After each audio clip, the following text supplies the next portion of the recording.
Let's talk Amad. Let's talk the possibilities of Amad playing again this season. Updates and how Manchester United are keeping their cards very close to their chest with news coming out about Amad's recovery. I want to talk about that in depth this morning and what difference he will make to Ruben Amorim coming back this season, especially alongside the Mason Mount possibly up in that number 10 position, giving Ruben more options.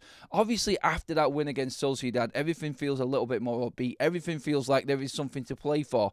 And now players we're finding are working in different positions. Ruben Amorim was talking about Casemiro and his new role, and now he's using him as well. Obviously, you've got Agate to come back, yet Toby Collier. It's very positive around Manchester United's current playing staff at the moment. That's what I want to start with today. I also want to get into what David Ornstein said yesterday in a podcast talking about Manchester United's transfer activity.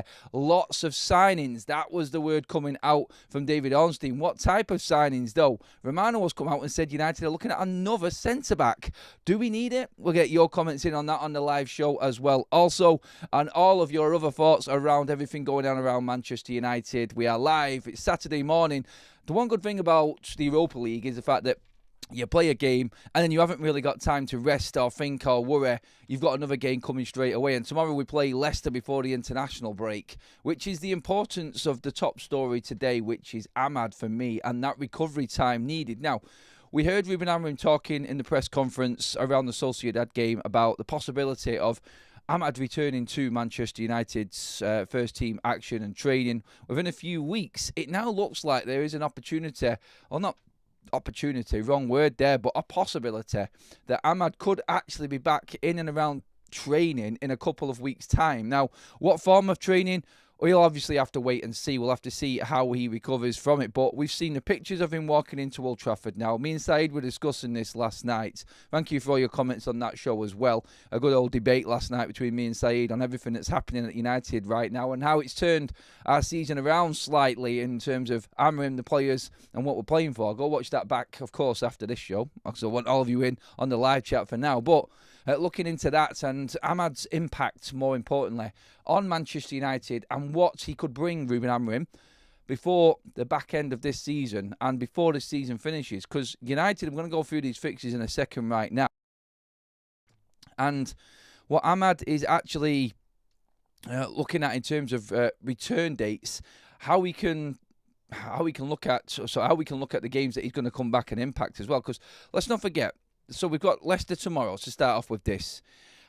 Amad obviously is nowhere near yet, but walking without his protective boot, walking without crutches is a massive positive sign, and that is ahead of schedule. That is 100% ahead of schedule from the first projections from when we got injured, when he planted his foot, like Ruben Amorim said in training, and everything around Amad right now is a very, very positive looking forward in terms of the recovery side of things. We've got Leicester tomorrow, obviously, as we know, and then we've got the international break, and that's the key in all of this. 2 more weeks of non-football before Manchester United even come back and play. And this is where I think Manchester United are realistically looking at this. He won't obviously be travelling. He will be in recovery with quite a few other players as well, because we're hearing, obviously, before we've got Xerxes not going on international duty, Matheus de Ligt, now Alejandro Garnacho possibly not going on international duty either. Obviously, you'll have Lenny Yoro still here. Harry Maguire will still be here as well on his recovery. We have got quite a lot of players being rested up right now, and this is very positive for United to come back in and be fully fit and rested and raring to go for the rest of the season. But Amad now, with the 2-week period international break, obviously walking fine, doesn't need any protective boot anymore like we've seen in the videos before Old Trafford. Everything that we're looking at now, fixture-wise, going in. Obviously, we play on the 10th of April against Lyon in the Europa League.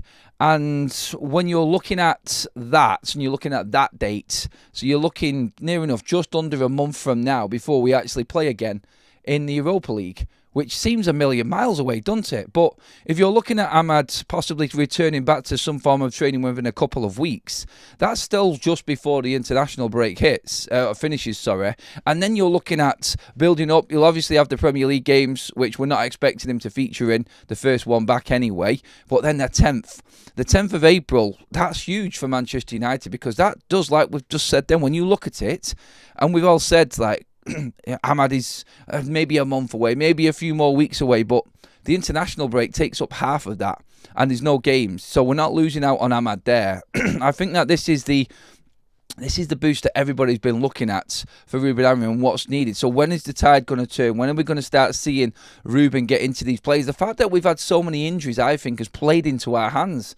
We've got players that are adapting and working positions out and different parts of his system that obviously we were struggling with before. When you haven't got options off the bench, you kind of find a way to make things work. And I think inadvertently, Ruben Amorim has figured out a way to get the best out of this team, like he's been openly talking about recently in press conferences. He's been talking about how he's adapted a little bit. He can't play the same way in certain games like Arsenal compared to Sociedad.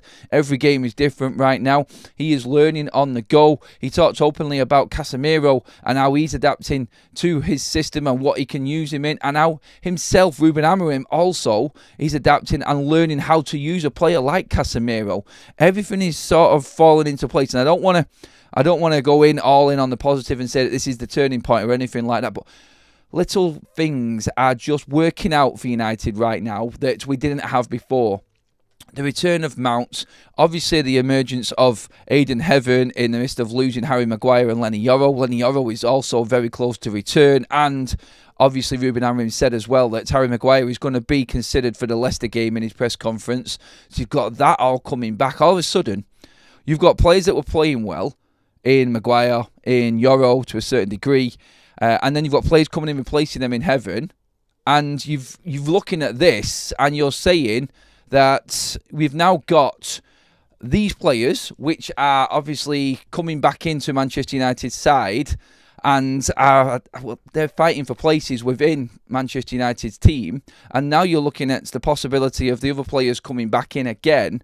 And I just look at this now, and you bring all of that together. You bring the system that Amorim's trying to play, the other players that are adapting, the other players that are coming back in to the side as well, who were obviously his first choice anyway. He's got them options. It seems like he's got more of a squad on board rather than a team on board. And you bring Amad back into that, on top of everything, who is the one player, and we all know he has been the one player that has come out of the pack from Manchester United's squad, adapted to Ruben Amorim's game better than everybody else. And when he comes back into the side, the options are there.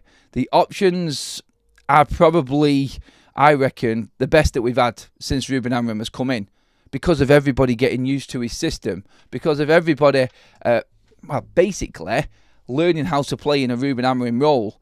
And I think everything that's actually happened has happened in a positive way. Yes, we've not really done well at certain stages with Ruben Amorim. We've not really done well. You've got to basically look at it and say that right now Manchester United are probably in their best spot of the season under Ruben Amorim. Squad-wise. Result-wise, obviously we need better results.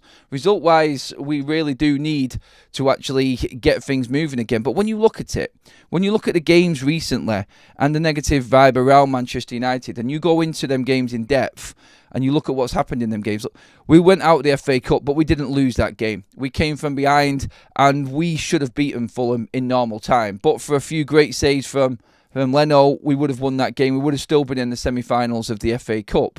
You look at what we did in the game against Ipswich recently as well. It wasn't great, but we found a way around it.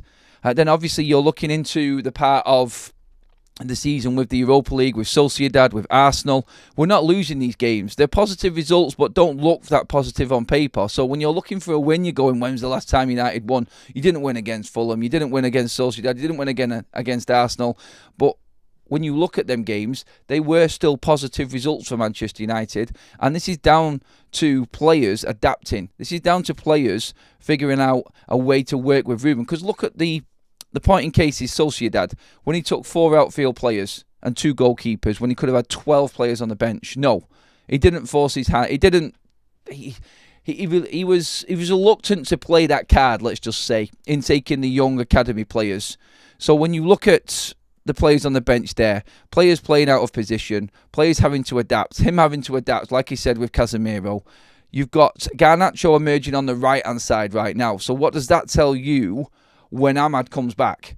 What does that tell you now? You've got a partnership growing on that right-hand side between You could say Mazraoui at times with Garnacho, because that performed well for us against Arsenal, and then not vice versa, sorry. Then you look at the game against Sociedad in the week, Garnacho on the right-hand side again, when you're looking at the likes of Dalot on that right-hand side, the emergence of Heaven, combination with Dorgu, and obviously Dorgu isn't fit for the game tomorrow, but going forward into this, you're finding combinations, and I've always banged on about this the most.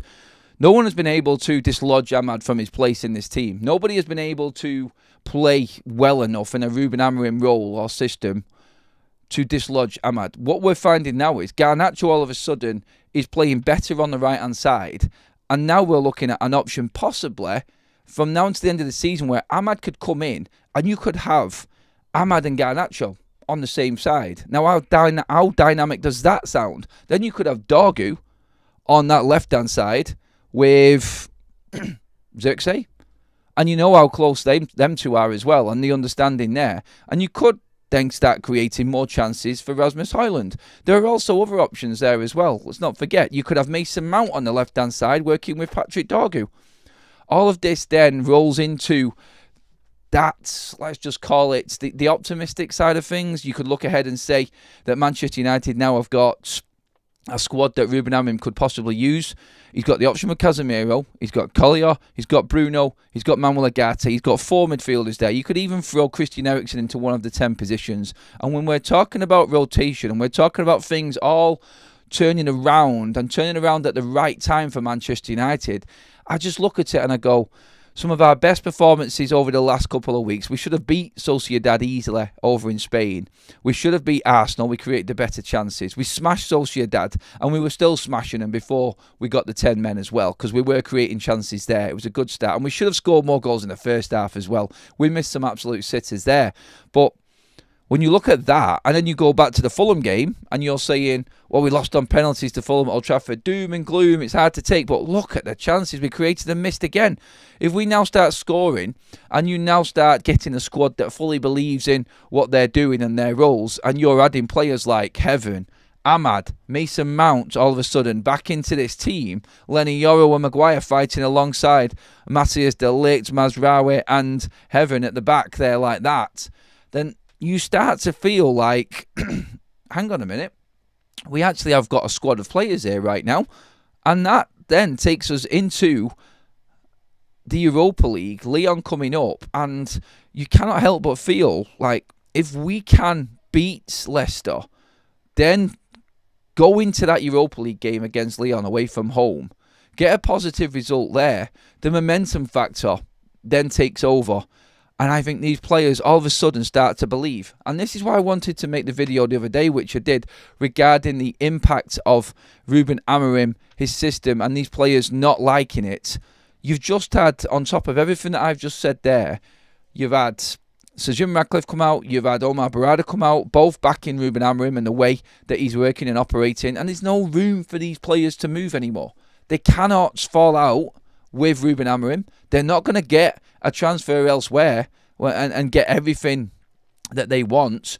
They are in a position right now where they're stuck. They have to perform. Otherwise, you're looking at them sat on the bench, and Ruben won't be bothered. He's done this before with the biggest names at Manchester United. And I just think now, when you've got them players all understanding, you've got Amad, coming back into this Man United side, I just think it's a boost for everybody. I think him coming back, and I think it will be sooner than what everybody expected. Going off what we've seen so far and the recovery time, and him now walking like we said earlier on, walking into Old Trafford, him actually being back in training in a couple of weeks' time, this gap coming at exactly the right time, the momentum leading into the international break, and obviously it all counts if we beat Leicester tomorrow. That will be massive for United. So if we do beat Leicester tomorrow, wow, it just opens up into a massive opportunity for United. With all of them players rested because they're not an international break, great for us. Players coming back from injury and more recovery time. Needless, should I even mention Luke Shaw coming back in at some point? Because Ruben Amorim mentioned him as well. But I think the fact that Ruben said we could see Amad back, and fingers crossed he does come back, I think he'll be back a lot sooner than what everybody was talking about, which was possibly May. I think Amad's back next month. That's what I think is happening. And everything is just falling into place at the right time for us right now. Can these players actually grasp this opportunity that they've got, because it works for them on their own side of things, in their own personal side of things, in terms of getting that move if they want to at the end of the season, putting everything into this. To break it all, put it all together, it looks like Amorim is now starting to get a group that believes in him. And that's just how I see it. And I don't know what you guys think about it, Eve, but get your comments in on that, because I've got quite a bit to talk about, actually. I'm loving the fact that I'm feeling myself talking positively as well about Manchester United at the moment.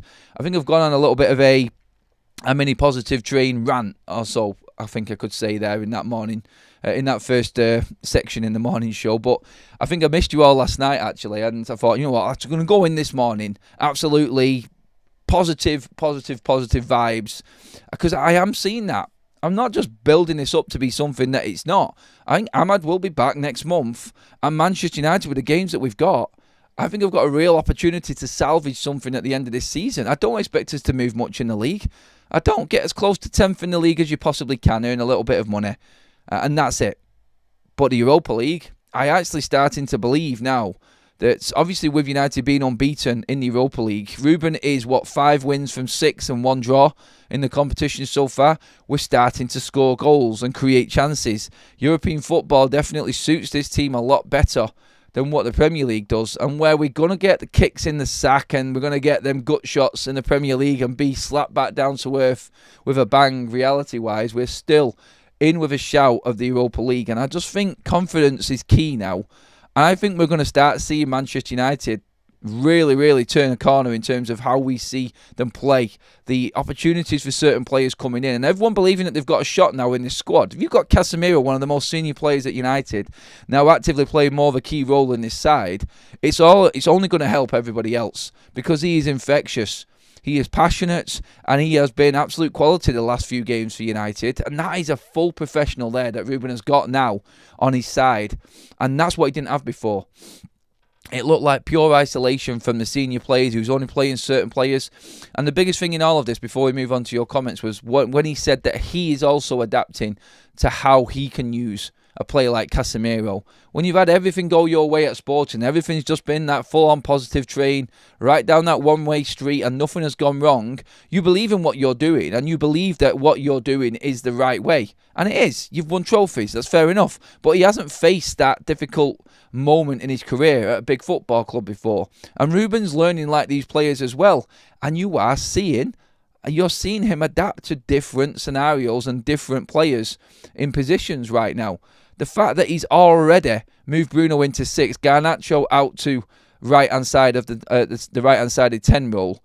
We've seen Dorgu play both sides. Obviously, you've seen adaptability within the forward line as well, with Xerxes going in at 9 at times where he doesn't want to play him, but understands the opposition like he did against Arsenal. You're seeing a coach, and that clock start ticking in his head, and everything's moving, and you can see what Ruben is trying to actually do on the pitch right now, I think. And there are massive positive signs in that. You throw Amad back into the situation with that, boom, you are moving forward very fast. Let's get into the comments section. Much of a chance for Dorgu playing right wing back, and United using Leon / Amas at left back. I know Dorgu can play a few positions as well. Look, there's all sorts of chance. Cheers for the super chat you got, Rawls, mate. I'm going to get into a few more comments before I move in for the next bit. Actually, I'm just getting through some of these. 6 games currently undefeated within 90 minutes. Going against Leicester will be a storm after Real Sociedad. These lads are ready for Leicester, not Liverpool and City, but the bottom half, we are ready. Unfortunately for us, a lot of our games against top half of the table teams right now. But you're right, Robbo Kitchen's there. 6 games unbeaten. That's what you're looking at in 90 minutes, basically, anyway. So that's what you've got to cling on to. Theo says we can't allow the Pan-African. What's that? Oh, it's something about someone else. I've not heard that one, Theo, mate. Sorry. I'll have to look at some of this stuff. There's been a lot going on social media recently, hasn't there? Oh, God, he heard some crap yesterday. I think you all know from who. Wow. Is all I'll say.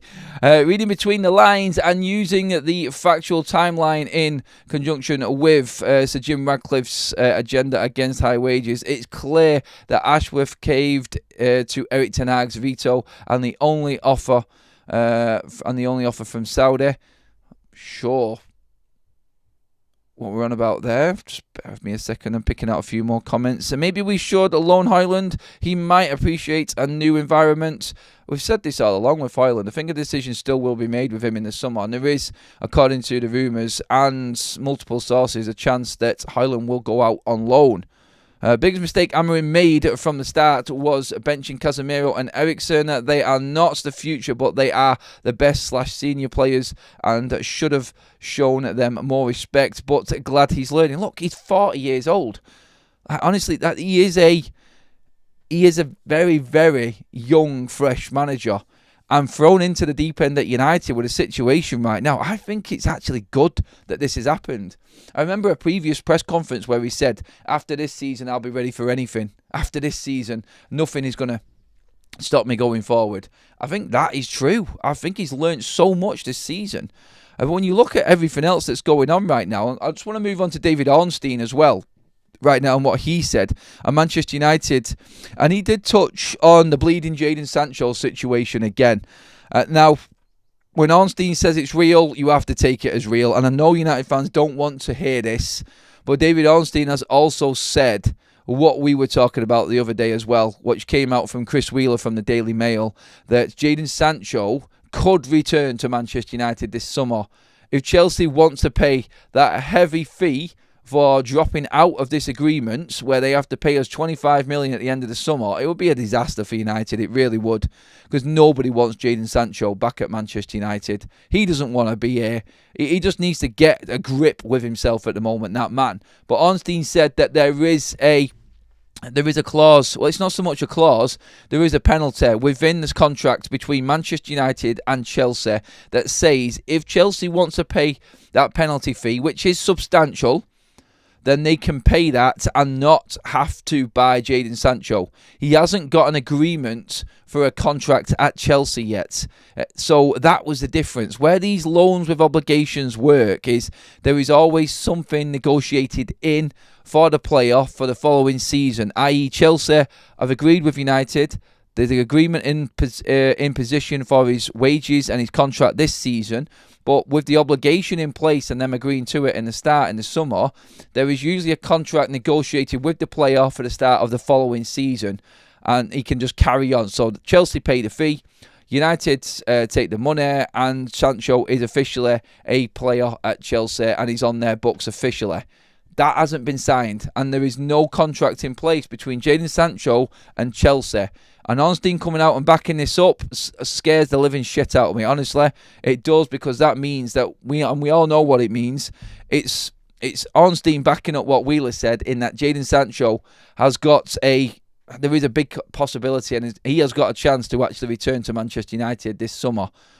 Oh, good God, like, what is going on in this world? How Manchester United have not... I mean, we've negotiated it in. I think what I'm trying to say there is, it's like, I know United have done their best to get rid of Sancho, and they have taken a hit on some of his wages, like Sir Jim Ratcliffe said in his interview.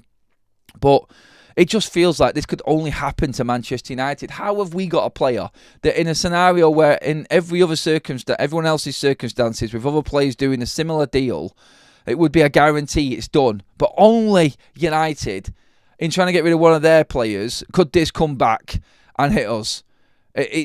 I don't know how much this fee is. The only thing I can look at it in terms of a positive is maybe it's a fee of around about, 10 million.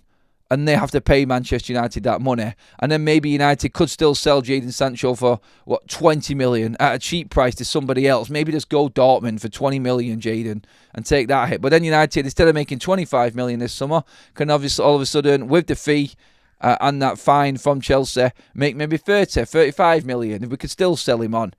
And that, I feel, is the situation from a positive side. Because he's got one more year left on his contract when he comes back. And that is a worry. That's a concern because he will have to go on the cheap, or we could actually see Jadon Sancho lingering around because you cannot loan a player out in the last year of his contract. That's a rule within the Premier League as well. So Sancho going into the last year of his contract cannot be loaned back out in the summer. So if Chelsea say, we don't want him, there's your money, there's the fine, then United are stuck. They have to sell him dirt cheap if they don't want him at the football club. Now, we don't know, because let's not forget about this, and just another situation that could evolve. Amorim doesn't know Sancho. He may take him back. He may think that he works in a number 10 role in one of his 10s next season. And all of a sudden you've got Jadon Sancho there. Like, his attitude is obviously a problem, and obviously that's what you would say wouldn't fly with Ruben Amorim. But there is, and hear me out on it, I don't want Sancho back. But Sancho is an issue for Ten Hag. Ten Hag's no longer here. That's gone. And Ineos don't know what Jadon Sancho is. They're just listening to what's been said before. Because this deal pretty much was Sancho coming back from loan in the summer, in Ineos' first summer transfer window. And then you've got them dealing with him going back out on loan. He's come back to training. They've not seen so much of an issue. The structure was still being built. So when you look at it, you could say that Ruben Amorim knows nothing about this. His coaches know nothing about Jadon Sancho. Ineos are not fully in the know of what's happening because we moved that deal forward quite quickly.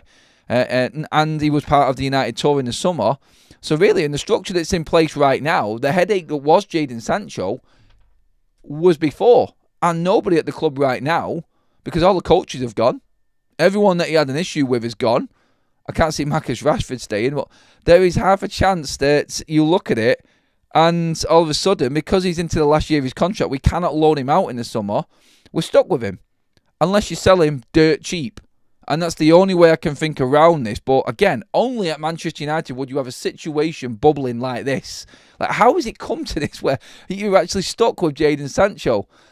Honestly, it's a minefield, isn't it? United's windows, United's transfers, United's contracts, and everything involved in this club. You cannot fathom it, honestly. No matter which way you look at it, it is just complicated. It's like a maze. It really is. I'm going to get your comments on that as well, because also David Ornstein says that Manchester United might not actually be going for a right wing back. It's not a top priority.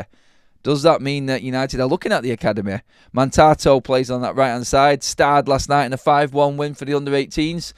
Scanlon played again. He was on the bench on Thursday for Manchester United against Sociedad. And then he played last night. And yeah, he scored again last night for the under-18s. Talent everywhere. Bayern Kerry scoring again as well. And Fletcher, Jack Fletcher, midfield, Darren Fletcher's son. Another outstanding performance for him. Wow, the talent. Oh my God, I keep on going on about it. I know, but please, if you haven't watched the under-18s play football, just watch them. Go back on YouTube and watch some of the games. They have the replays there on YouTube. There's the coverage of every single game. It may not be live, but if you get the opportunity to watch Manchester United, go along to Lee Sports Village.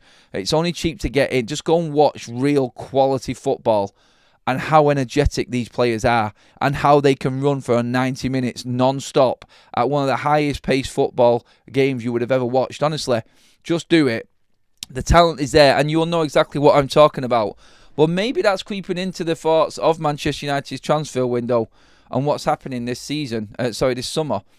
I don't know, and obviously I'm not savvy to everything that's going on behind the scenes there, but you have to look at the players that are knocking on the door now from United's academy. We've got an 18-year-old and a 19-year-old that we wouldn't have a problem with starting in our back three right now in Aidan Heaven and Lenny Yoro. And I know that it's a different upbringing for both of them players through to United's first team. They've not been at Man United's academy. They've just been brought in this year, or this season, sorry. And they're into the team now, but this is how United could look going forward. Let's get into some of the comments and all of this as well. General feeling good vibe here right now. Sorry about the Sancho news, everyone. I don't want to make it downbeat, but I'm making myself feel optimistic the more I talk right now as well. Please give the video a like as well, everyone. We're creeping up to that 200 live like mark. Creeping up to 1,200 people live in the room with us as well. If you haven't subscribed already, please do. It's just in the bottom right hand corner there. You hover over that, hit that subscribe button, everyone, and then you can get involved in the live chat as well. John Tucker says, Sancho was always a City player. I knew something was off with that kid. Pep got rid of him. Dortmund had issues with him. United have had problems with him. Chelsea now having problems with him. What a waste of career, honestly. Wow. Andrew says, Sancho with only 1 year left on his contract, just release him on a free. Andrew doesn't care. Take the loss financially. Sadly, Andrew, that is one thing that we know Ineos will not do. They're not going to take a loss on any player they could possibly make a little buck on, because they need every single penny, of course. There are some banking... not banking. I think it's the business on X has been reporting on how United actually fund the stadium as well. Go look them up on X and their explanation. They reckon that 150 billion could be raised through investments, but then United need to find $500 million to fund themselves in selling assets and whatnot. So that was a big report from the business on X about United and funding the stadium as well. Interesting read. Not for us. There's too much boring business stuff to get through. We're talking United right now, and what's more important to us is what happens on the pitch. And obviously what happens on the pitch is important for the team, important for the club going forward as well, financially. And I feel like there is something just about salvageable left in this season right now. Trust me, Amorim will not want Sancho back. What he did with Rashford was not solely from his time there, but the information about Rashford from the past, I'm with you. I don't believe he will. I don't think he's going to go anywhere near him. I don't want him at the club. I don't want him anywhere near Manchester United. Honestly, he's poison wherever he goes, that lad. I just hope that Chelsea can get the tune out of him. And he stays there, and they take him. Like, Maresca is a big fan of his. So, I pray. I really do. Adam and D's youths were that good. Why is the manager not playing them? Because he's got to figure out his system with what players he's got right now. And I'm totally behind him. Completely behind what Ruben Amorim is doing with the academy players right now and not playing them continuously. I think next season, into pre-season, they'll get a proper look into them, and then we may see some of them coming through. And I think they will determine how much money Manchester United spend in this transfer window, because I think there will be a few players that are brought in and promoted into this first team. Amorim will know exactly what Sancho is all about. He's a super clever guy, and he won't be allowing Sancho to come back into the fold. I would be very surprised he doesn't need potential issues. No, he doesn't. Philip there saying over 1,000 watching. Hit the like button, everyone. Please do. 200 likes is about to pop up. Welshman Forever with his 10th super chat. Thank you, mates. Adam, told you Bruno would score a pen on Thursday. You did. He scored 2.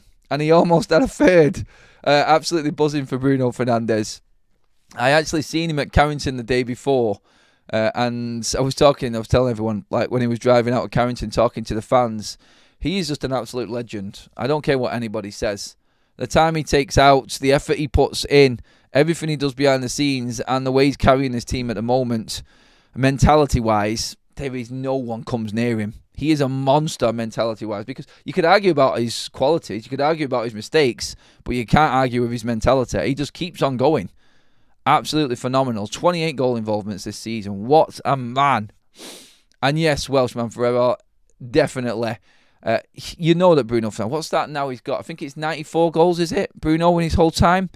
He could actually join the 100 club for Manchester United this season. That would be absolutely awesome. Bruno hits 100 goals, United win the Europa League, and everything starts to look pretty again. Love it. Don't sling the word hate around. Those comments that get removed. Golden, he's onto it. Be careful and nice, and be polite in the chat, everybody. Hi Adam, I'm hearing Bayern, PSG and Barcelona are looking for Bruno in the summer. He's not going anywhere. I can tell you that right now. Bruno Fernandez will not leave Manchester United. And I said it before, in 2 years, maybe you could have that conversation about Bruno.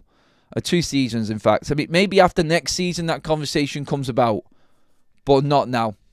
He signed that contract. He's openly talked in interviews throughout the week about staying at Manchester United, wanting to win things at United. And you never know, he could be winning his 3rd trophy at the football club of the Europa League. It would be amazing, wouldn't it, if United did manage to win the Europa League. Like, we literally won every significant trophy but the top 2, the Premier League and the Champions League, over the last 3 years. It's like we've upgraded on trophies season after season. It's got the League Cup, then the FA Cup. If you can win the Europa League, that just keeps going up and up and up. Maybe it's... No, we're not, don't even go there, Adam. We're nowhere near them other 2 trophies right now. But we could be in one of them. which is the Champions League. If we do get that victory in the Europa League, I think we can do it. Tomorrow's match is important to keep the momentum going. More improvements by players, gel the team spirit. Come on, Ruben. And it is that. Bang on the money, Michael. It's momentum, it's camaraderie, it's togetherness, it's building blocks for what is important. And I feel going into an international break off the back of 7 unbeaten and beating Leicester, beating Sociedad, getting through the Arsenal game when everyone said we would get beaten, that is one hell of a finish to this period. And going into that international break, reset, come back, rejuvenised. Amad could possibly be back in training like we just said at the top of the show. All of that added together all goes into a massive, massive positive for this football club and this team right now. And hopefully we can grasp that with both hands. Amorim's interview with Scholes was key for the understanding of the issues around Bruno. He needs to keep his positioning and trust in his teammates, mirroring everything concerned fans have ever seen. Look, Bruno is Bruno. You need a manager or a coach to harness him. If you get that, you've got an absolute world-class player. And I think Amorim, bringing him into that 6 role, is giving us something different. And Bruno's role in this team right now is scoring more goals from the 6th position. He just gets up and down that pitch. And if you've got a partner next to him, like Casemiro, who isn't going to go forward, who's going to sit behind him, or Agate, or Collier, then you might have just figured out your midfield. Bruno's energy and the way he gets up and down the pitch is perfect for that role. He's perfect in that position. Because he gets back, he gets in, he just does not stop running. And when you need 10s, and you need disciplined 10s in this system, which we do, and the wing-backs as well, then someone like Bruno in them positions, like the 10s, who are not always there, like the instance when, what was it? It was the Everton game away from home. Bruno Fernandez went deep while supposedly playing a 10, picked up the ball, played the ball over the top, then Buster got to run right the full length of the field, vacating that role where he was, that 6th position where he was, to get back into his actual position, which was 10, to receive the ball that he played. And then, obviously, we were exposed because we'd lost the ball, Harry Maguire was on his toes, and Everton scored from that move. No. Bruno doesn't need to chase that ball if he's playing at 6. He's chased it because he's out of position. And that's the discipline that we're talking about and what Ruben is probably getting into and what the comment section is saying there as well. It's like he needs to figure out how to use Bruno Fernandez. And I think he's learning, and I think he has found the best position for him in 6. As long as you have got that proper holding midfielder next to him as well. Like it's 2 6s effectively, but Bruno will turn into an 8 and do the running. So he will always pick up the ball from the back line. Ruben said he will progress the ball further forward than anybody else because he's got the confidence and he's brave enough to actually carry the ball forward, which we don't have anywhere else on the pitch because I don't think any of our other midfielders could do that, not like Bruno does. And then if you've got actual 10s, can you imagine having Nate like just as an option? Like, and I'm not bringing Garnacho out of this or saying anything like he shouldn't be in the team. But say, for instance, you've now got options at 10. You could have a Xerxes at 10. You could have a Mount at 10. You could have an Amad at 10. You could have a Garnacho at 10. You've got Bruno linking that play up. And they start to learn where them balls are going to go. And Bruno starts to learn how them players play. And you get that connection again, don't you? That's what it is. That's where we're at. There is news, obviously, as well about Fernandez, the holding midfielder. The right wing back. Now, this is because I've said that Ornstein has said that we might not even be looking at a right wing back. Obviously, United have got 2 great right-hand-sided players in Mantato and Kamasan in the under-18s at the moment that could step through. We're looking at teenagers around the world. Maybe we save ourselves some money and bring some players through. And that's why I said before, the summer and the pre-season is absolutely massive for Manchester United in them players. But Manchester United are still actively looking at Fernandez, and that is a position I feel if we nail down will start to change Ruben's system completely. So when you look at You look at the news there. Manchester United understand Bruno Fernandez, who is 19, who plays at Braga, is an option for United. Seriously looking at as an alternative for Kenda. Initial talks with Rodgers' representatives could take place early as next week. That's the headline going around. This all because of the Kenda news that came out yesterday, which was basically Chelsea gazumping Manchester United. But then on top of that, we've now found out why Manchester United might not have been progressing or even going in and competing with Chelsea. They will pay a minimum of 63 million according to reports for Kenda. That, I feel, is ridiculous, and there's no way. I'm completely happy with United not going near 63 million. The deal breaks down. It's ridiculous, actually, how the deal actually breaks down. When you look at it in detail, this is how it looks for Chelsea and what they're going to have to fork out for Kenda. Sporting are expected to receive at least 63 million from Chelsea for Giovanni Kenda. The initial fee is 42 million. And there are further add-ons worth another 42 to 21 million, of which are considered easily achievable. Wow. So, guaranteed pretty much 63 million. It could raise to over 80 million. Like, obviously, he's a talent, and if he reaches them marks and he's getting Chelsea to the Premier League and he's getting Chelsea to the Champions League, then you really are going to be struggling, aren't you? I appreciate the fan base on this channel. Other channels that have become complete toxic control freak, treating players like robots. Here we discuss everything properly and we learn together. Best channel, says Robbo Kitchen. Yes, mates, absolutely love that, and that's what this channel is all about. It is. I'm probably going to be doing, because we have been doing a few welcome to the members club as well, 5 a.m. that was gifted by London. Cheers, London. We have been doing some pre-recorded stuff on a Friday. Enjoyed the podcast version with Saeed last night. I was at training last night, that's why we did the pre-recorded stuff. I went over on my ankle last night again. Oh my god, like seriously, 5 minutes into the training session, right over on it, fell on my ass. I looked like a right state, honestly, embarrassing. Now I'm hobbling around today. I'm going to go and pick Alfie up in a minute.